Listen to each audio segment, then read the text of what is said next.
it's hard to know exactly where to begin, but I've written down a few questions for you. The first one is, how do you draw the line between performance and worship? That is a really, really great question. It's a big question that I think a lot of people are constantly asking themselves. Um, I have sort of two viewpoints on that. One would be as somebody who's in the congregation, or if I'm like in a crowd of people at a worship service, that kind of thing. To me, as an observer, um, it's a feeling.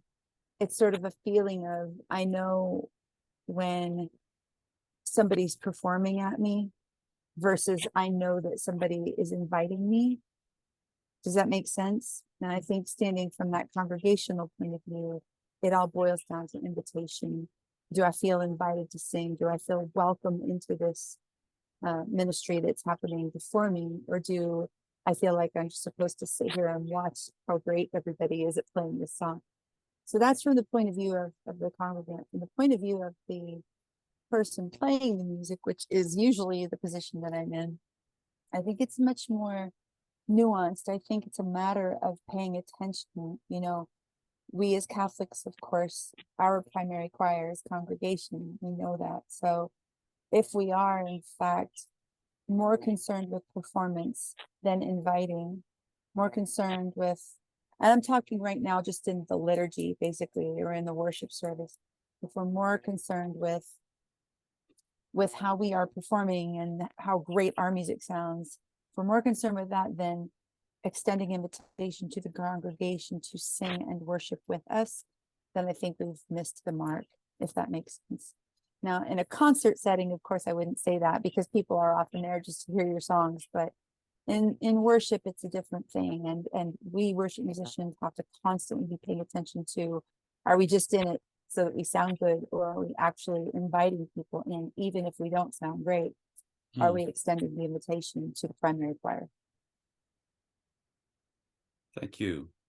Um, who do you feel is your primary audience?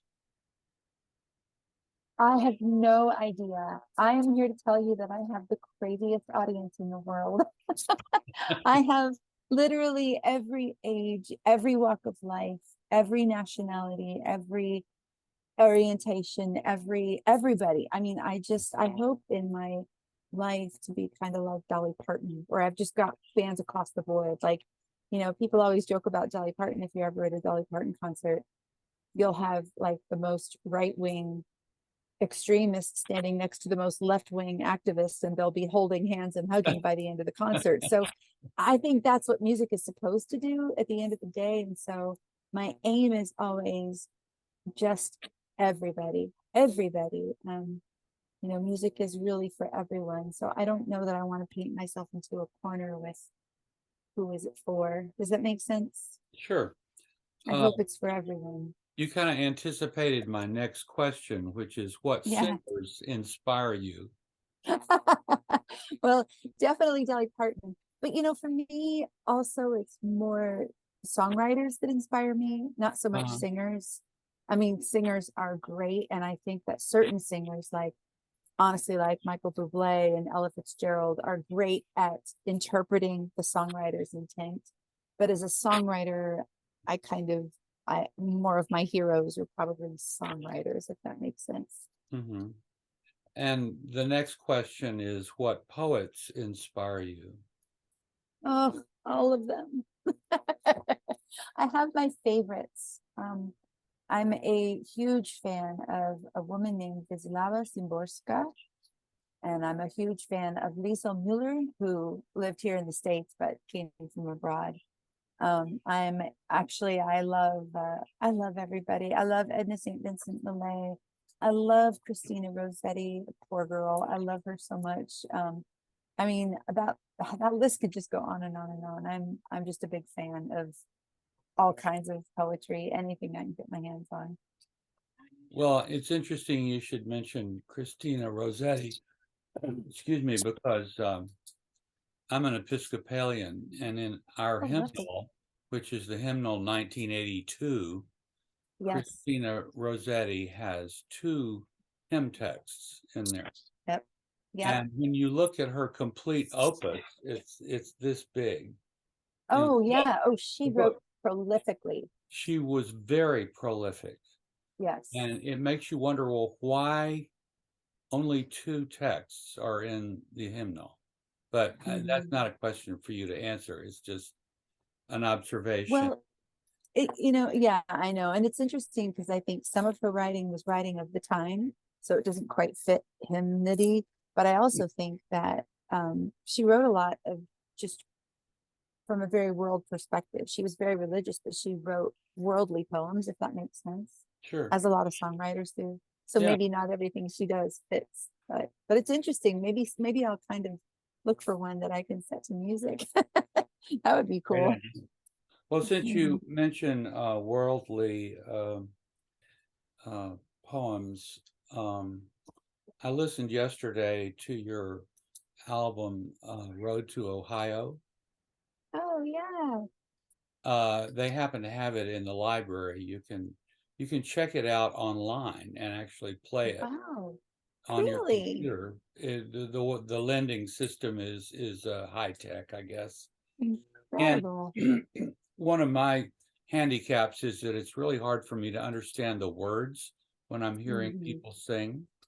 So Yeah. I really enjoyed the music a great deal, but I'm not sure. I don't really understand the poetry, if you understand. I mean, in the first place, I didn't understand what the words were, and then Uh, it takes a little study before you can really get it. yeah. So where do you put that CD or album in your work? Is that part of your liturgical music? Is it another kind of music? What would you call it? Well, that particular recording was kind of a birthday present to myself because I grew up listening to folk music and I love to write folk music. But I'd always wanted to do a singer-songwriter folk recording. And it just I had a big birthday coming up and I was like, by God, I'm just gonna do it. So that's why. But about the larger body of work, I would say this because I think about this a lot actually. You know, if you're a poet, it sounds like you like poetry. To know the work of a poet is to see sort of the longer aspect of their life, right? Their hills and valleys and their movements and the way that they move through life. And I kind of feel that way about recordings for songwriters and singers, that every single thing you do has a place in the body of work. And that was just the time that I was in and what I wanted to do at that time. I will say this too, that as a person of faith, I know that's not a what you would call a Christian record, right? Like you wouldn't listen to that and go, "This is Christian music." Like, but I think for people of faith who are informed by faith, kind of faith touches every single thing they do. And I still write a lot of secular music, so whether it's secular or religious, I think who I am as a person of faith still informs everything that I write. So I wouldn't say that a record like that is outside the context of who I am. To a lot of people who just know my liturgical stuff, they would say it's outside of the box. To me, it's part of the box and it's an important piece of of the longer journey. That makes sense. What composers inspire you? Oh, so many. I can't even tell you. I mean, the composers I've always been, if you're thinking classical composers, I've always been a Rachmaninoff girl. My Rachmaninoff for me is the upper echelon of who knows what, ethereal, beauty, incredible. I'm always incredulous at his music. Elgar is another one for me that I'm always kind of awestruck. And I would say in terms of modern composition, I'm a fan of I'm a kind of a singer-songwriter fan girl, so I really love Sean Colvin. I love Joni Mitchell. I love um Jackson Brown, Tom Petty. I'm a huge fan of boy dance. So it's kind of, I fall into that more singer-songwriter category. Do you have a church home at this time? Yes, yes. We attend Mother Teresa Church, which is here in Lawrenceville, my little town where I live. And they just started about a little over a year ago. They're a plant because our other church was getting too big. So they branched off and now created a new parish. But I don't get to go very often because I travel almost every weekend. So usually I'm attending at somebody else's parish.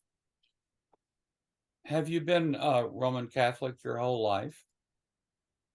How do I answer that? Yes and no. I grew up Catholic into a very Catholic family. My uncle was a priest. My family, we lived right across the street from church. I was there all the time. I went to school there. We were constantly very involved. And then when I went to college, I just fell away from not just really the church, but God in general, and wasn't that interested in faith, to tell you the truth. I think I'd had so much of it in my youth that I was just like, no thanks. And I went to Ohio State, so there was also just a lot of worldliness going on there, and I'd never experienced anything like that. So I left the church for a few years, and then my senior year of college, I started going back to church, but I started going to a non-denominational fellowship that my friend had invited me to, and I really liked it and fell in love with God again, fell in love with music, Christian music, and decided I wanted to move to Nashville and try my hand at songwriting. So my first 3 to 4 years in Nashville, I was attending a Presbyterian church. And then I got married. And then about a year into marriage, God was just calling me back to the Catholic Church. And I definitely went kicking and screaming, but I know it was right. And I know that's where God asked me to go. And so I went. And that obedience was very tough in so many ways. But so, yeah, so I've been attending the Catholic Church ever since then. How important is congregational song to you? Well, as a liturgical musician, everything. It is everything. If we are, as musicians, writing or singing music that doesn't invite the congregation in, at least 90% of the time, it's kind of beside the point. I think that there are moments in the liturgy that are carved for, you know, beauty or a solo moment or just a moment for a singer. But I think in general, the purpose and idea of worship and liturgy is for people to come together, sing together, worship together, pray together. There's no singularity in that. So our music, as we write it and as we choose it, as church musicians, as we choose it, and definitely as we perform it, I think it needs to have that sense of invitation.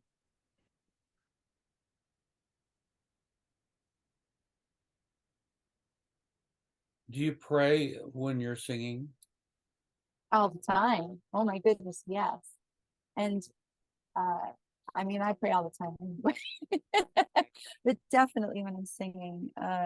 And I have a favorite prayer that a friend of mine taught me because I do a lot of concerts, and sometimes concerts are hard for me because I'm really an introvert at the end of the day.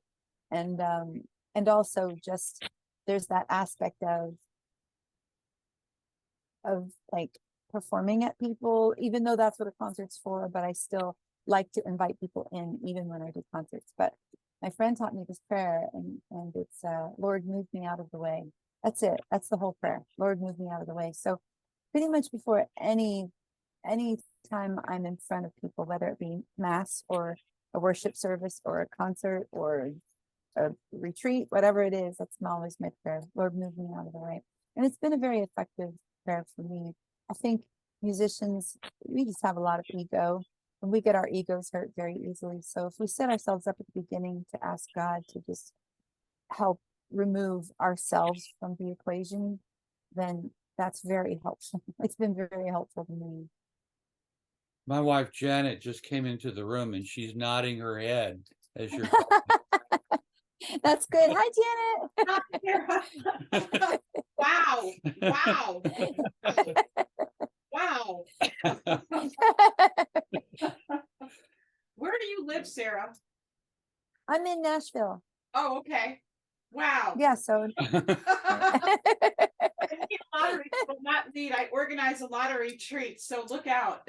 oh, I'm coming your way. Lord, I just wrote a new one, a beautiful one about recreation. It's about recreating ourselves and our finding our purpose in Christ. So it's a really good retreat. Yeah. So, who is your primary publisher at this point? I would say that I have two. One is Oregon Catholic Press, who I've Mhm. worked with for so many years. And one is actually me, Hip Art Music. I have my own publisher. And so for most of my other work, I'm published under Hip Art. And I administrate with Fair Trade here in Nashville. It's basically Provident Music here in Nashville. Mhm.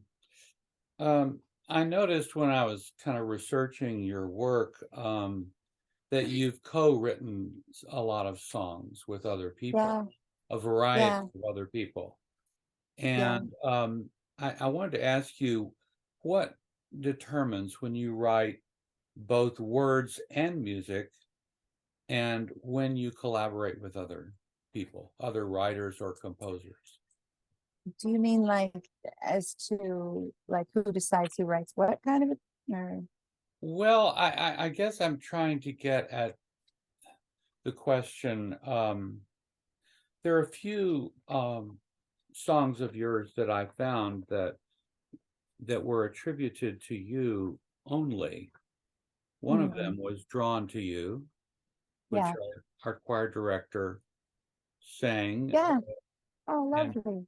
is really amazing. And one is You Are the Light. Yeah, that's just me too. And then there's Healed in Christ.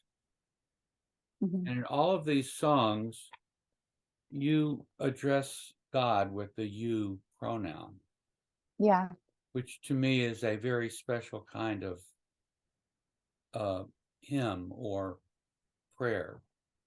right. Um, so, as far as your creative process is concerned, do those songs that you write all by yourself, so to speak, are those in some way different from the ones that you produce with other people? Okay, now I totally get the question. Yeah, okay. So I would say that that answer is an absolute yes. It's hard to explain, but when I first moved to town, I co-wrote quite a bit and kind of became a co-writer and sort of became known as sort of the lyric person in the room. So here in town, there are people who are fantastic at music and fantastic at lyric and some fantastic at prose. And so, but for co-writing, I kind of became known as the lyric person. And in my mind, for better or for worse, it does become a job. You know, it becomes like, well, this is my occupation. My occupation is a songwriter. And so when I go into a room and write with other people, I'd like to be productive and write something beautiful that they would say that is from their heart, that my words, you know what I mean?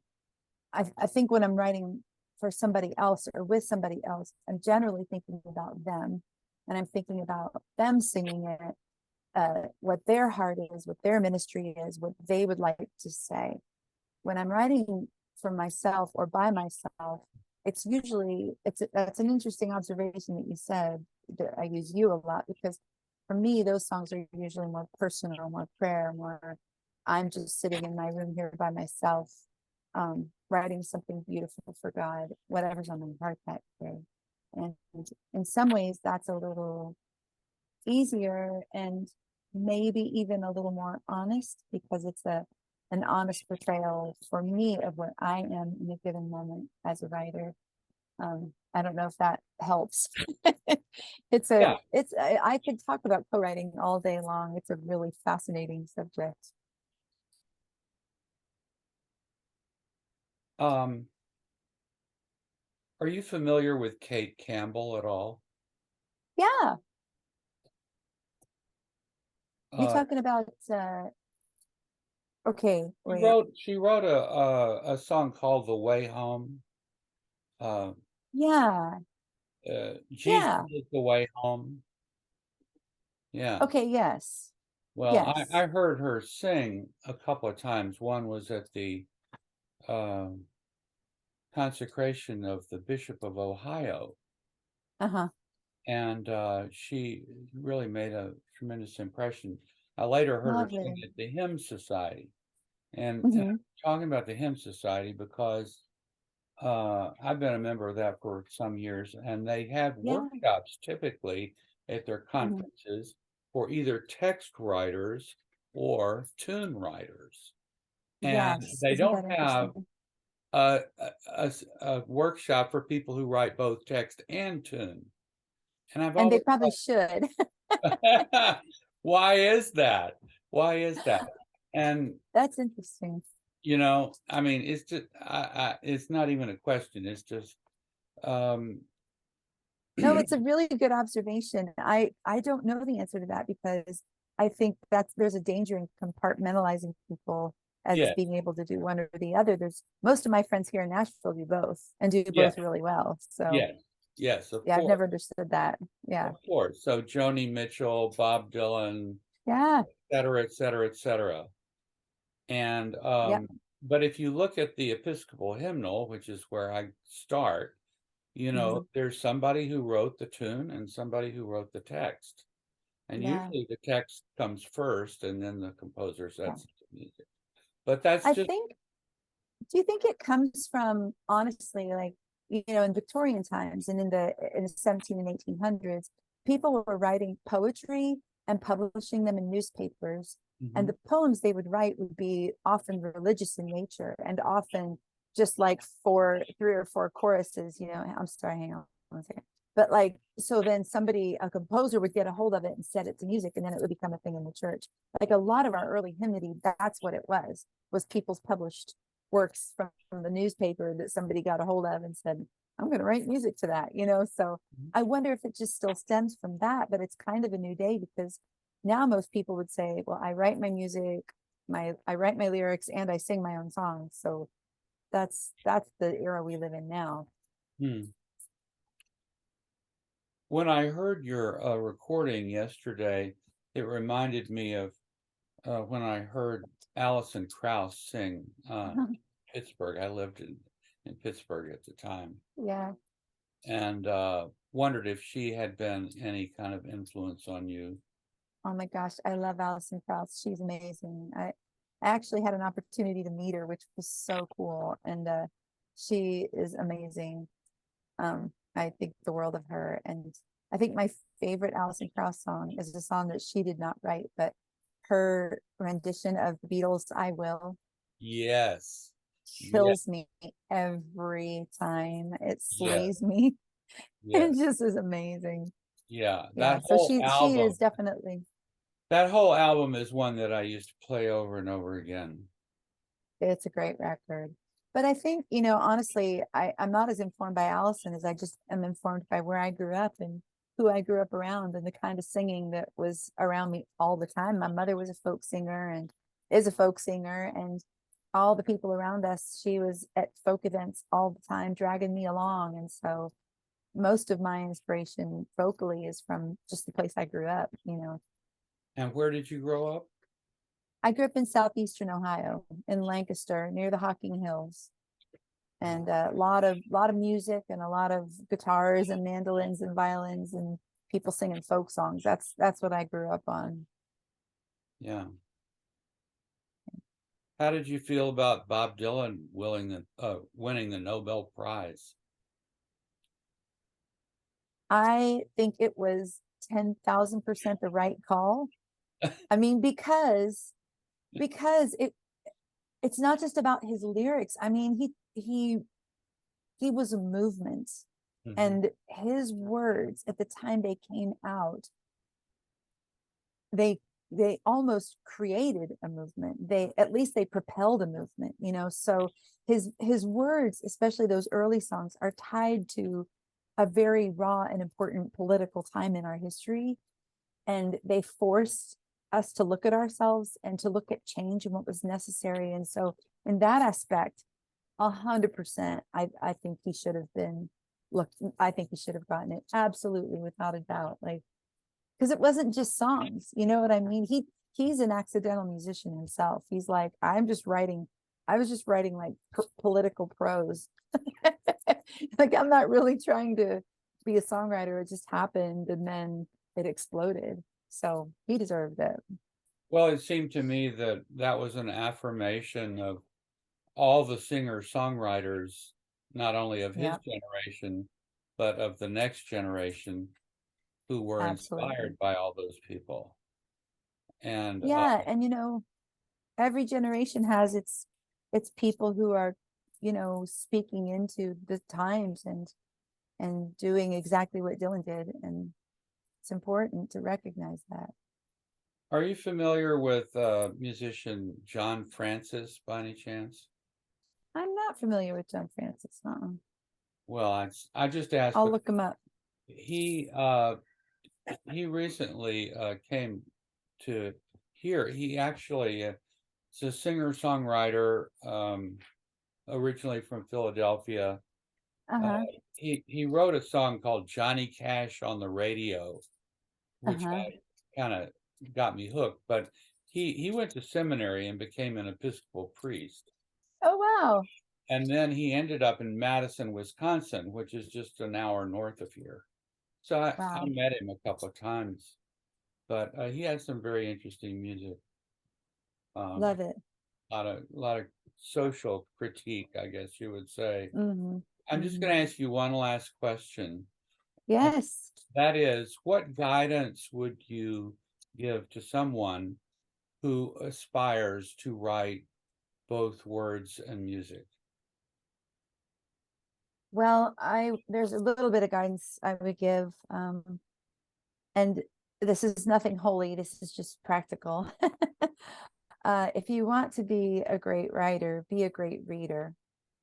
So don't assume that you can write if you're not engaged with poetry or engaged with prose in some aspect. Read something, read, Mm. and enhance your vocabulary. There's something I choose poetry because of pentameter and because of the way rhythms fall. And as a songwriter, knowing rhythms and understanding rhythm in the context of melody is the most important thing. Anybody can write words, but words have to fit.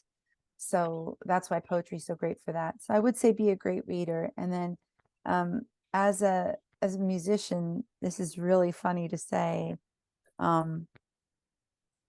listen to almost everything you can, except the music that you are trying to make yourself.